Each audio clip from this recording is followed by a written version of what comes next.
Hey, guess what? Audrey Hepburn wasn't just once the most admired lady in the whole wide world. She had a secret that's been hidden away for ages.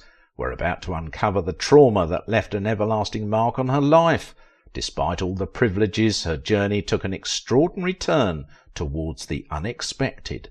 For nearly 50 years, one beautiful lady stood out in history as an epitome of feminine elegance. Her name is Audrey Hepburn. She was brave, talented, and sensual, with a vivacious persona that ensured a vibrant career in the British and American film industry. But as they say, it's not all things that glitter are gold, because this legendary icon may have lived a miserable life off-screen. Despite her extreme fame and exceptional career success, she truly lived a life of sadness amidst beauty and fame.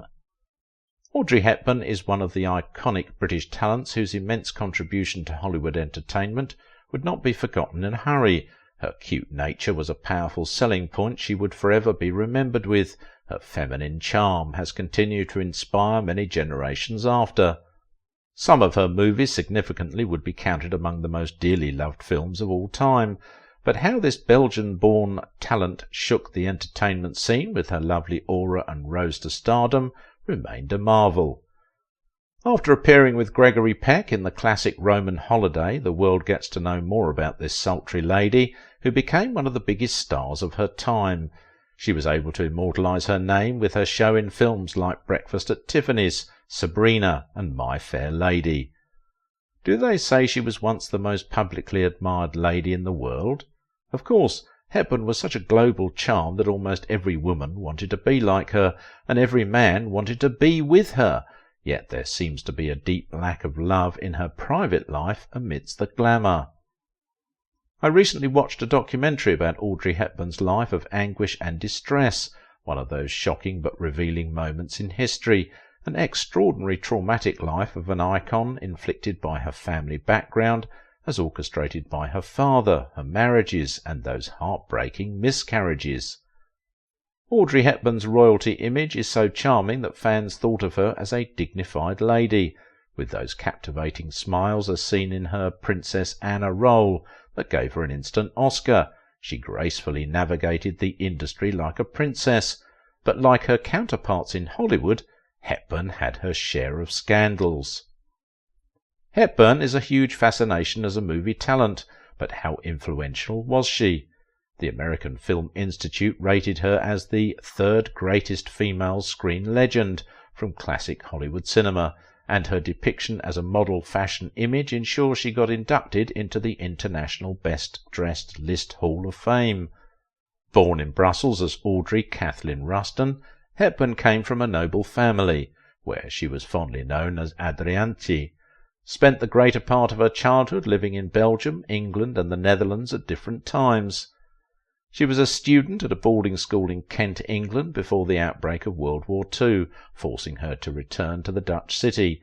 Little Hepburn lived a protected upbringing owing to her privileged background, and having a parent from different nationalities enhanced her trips between countries. While Hepburn's parents recruited and took donations for the British Union of Germans at the time, and Ella, her mother, the couple's relationship severed when Joseph, her father, deserted his family. At this time, little Hepburn was just 6. The absence of her father was the first emotional shock she had as a child. The incident is what she later spoke about as the most traumatic event of her life. After that happened, her mother hurled little Hepburn to her family home in Arnhem. While the war rages, young Hepburn was busy learning ballet at the Arnhem Conservatory, and soon was performing ballet to raise funds in support of the Dutch resistance. Arriving in Kent, England, she became popular as Audrey Ruston, and with Marie Rambert in London, Hepburn began showing as a chorus girl in West End musical theatre creations and minor film appearances, until that epic romantic comedy Roman Holiday in 1953, which gave her triple honours. She became the first actress to win an Oscar, a Golden Globe, and a BAFTA from one film. The sky became her limit as her fame soared astronomically. She was a great woman, no doubt, and that is why fans are interested in knowing how she enjoyed her greatness, only for them to learn that the road to pleasure and happiness was not as smooth for this beauty goddess as they would have imagined. She was particularly distressed by her father's sudden disappearance from the family. The trauma left an indelible mark on her. "It left me insecure for life," she later stated. On where he had gone to, Hepburn recalled her mother telling her that he had gone away on a trip and was not coming back. As a child it was not clear what the issue was, but she recalled watching her mother cry profusely over it. "I would just try and be with her. As a child you can't quite understand," she was quoted. Despite her unmatched beauty and elegance, I was as shocked as some of Hepburn's fans to learn that she had to grapple extremely with insecurity about her looks and her relationship with men. A real symbol of glamour, described as a paragon of perfection and beauty, Hepburn was the centre of attraction. It's rather ironic that she talked about deep feelings of abandonment. Although she spoke largely about her father's action as the root of the issue and other intimate details, some of us are quite sceptical about that opinion, considering how influential her life and career were. When Audrey Hepburn opened up about a sequence of key moments in her life, from malnourishment as a child in an era of war to life as a London ballet dancer, it was rather a moment of reflection for many fans who felt that her arrival as a star was a hard-won victory. Wartime hunger led Hepburn to kind of hate food and assumed hunger to be something controllable. "I decided to master food. I told myself I didn't need it," she was quoted. Critics say for Audrey Hepburn, who had always been so private about her life, it's perhaps the best-kept secret that she truly lived a life of sadness amidst beauty and fame. An early sign of unhappiness could not be far from Hepburn's 1952 decision to call off her wedding with her childhood sweetheart, industrialist James Hansen, after being passionately engaged to him. Reports said the duo had known each other since her days as a young London starlet. Friends and family were shocked the day Hepburn ditched her wedding to Hansen, even after all the logistics for the event was ready, including her wedding dress fixed and the date fast approaching. She unexpectedly thought the marriage would not work because of the extreme demands in their careers, which she said would put them in a distant marriage, being apart most of the time, which is different from her idea of marriage. She told her fans later that what transpired was love at first sight, adding that her decision was okay because when she gets married she wants to be really married, in her words. While Hepburn was performing in the Broadway production of Ondine, she familiarised herself with actor Mel Ferrer, fell in love with him, and their romance was later cemented in marriage. She also had a stormy love life with William Holden. She was so much in love with him, but was somewhat disappointed. They began an affair when the two filmed Sabrina. Although Holden, her co-star, was legally married to another woman at the time, Hepburn appeared hell-bent on retaining that relationship because of the love she had for him, just like Holden, who was seemingly fascinated by her stylish beauty. Holden's wife Ardis did not find their affair funny. Even though she condoned her husband's infidelity previously, she would not with glamorous and sophisticated Hepburn. She saw the affair as a threat to her marriage and gave her husband an ultimatum to stop seeing Audrey Hepburn, although it seems that Holden has already taken personal precautions on that. How? Reports said Hepburn wanted something more from that relationship. Some said she wanted to have a child for Holden, but it turned out that Holden did a vasectomy. So Audrey felt so sad and discouraged about discovering that. She was particularly pained that Holden knew how much having kids meant to her and could not tell her of such an intimate issue. She quickly ended that relationship and consolidated her relationship with Mel Ferrer. The announcement of their engagement took place at Holden's house because Paramount Studios wanted to end the scandalous rumours that had ensued about her affair with Holden. Earlier, at a cocktail party put together by shared friend Gregory Peck, Hepburn had first seen the American actor and suggested they star together in a play. Those in the know said that Mel Ferrer and Hepburn's meeting that evening had given birth to the famous Ondine collaboration. Married in Switzerland, the couple had a son, Sean Hepburn Ferrer.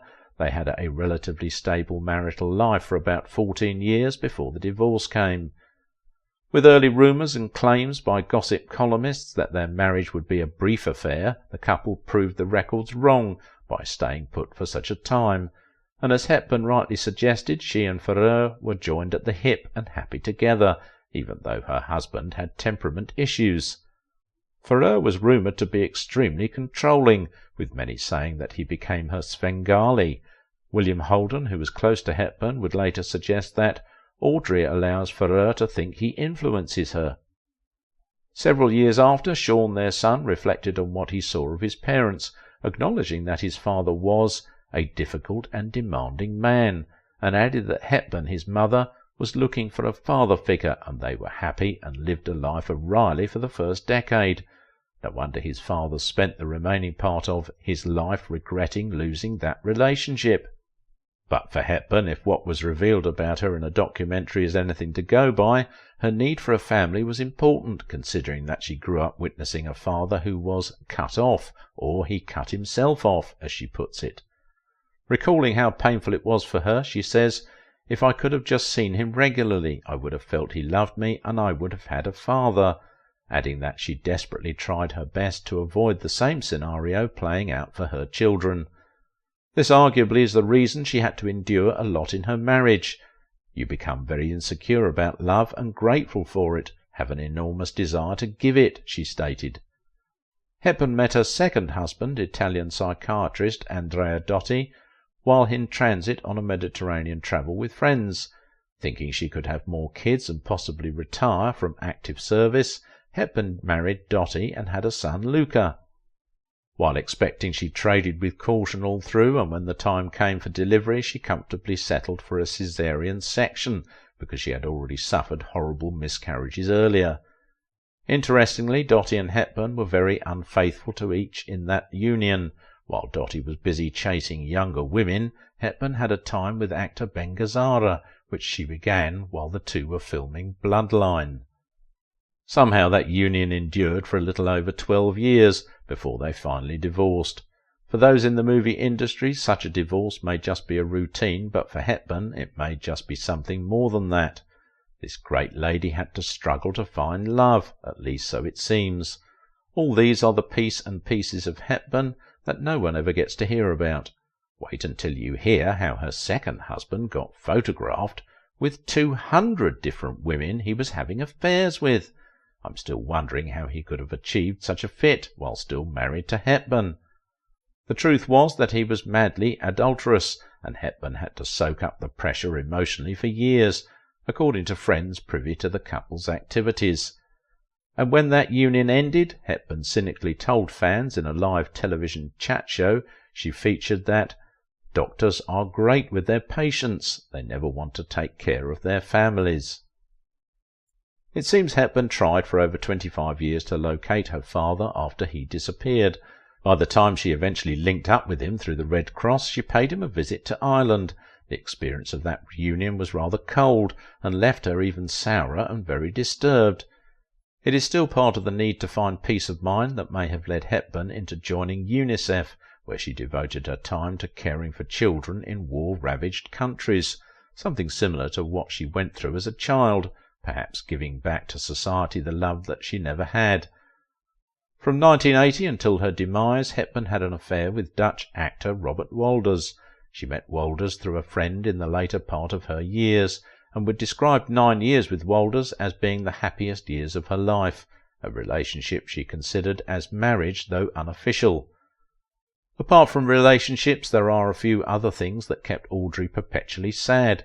For instance, she could not sing perfectly. Interestingly, in the My Fair Lady production, Hepburn discouragingly learned that her voice was dubbed in the part she sang.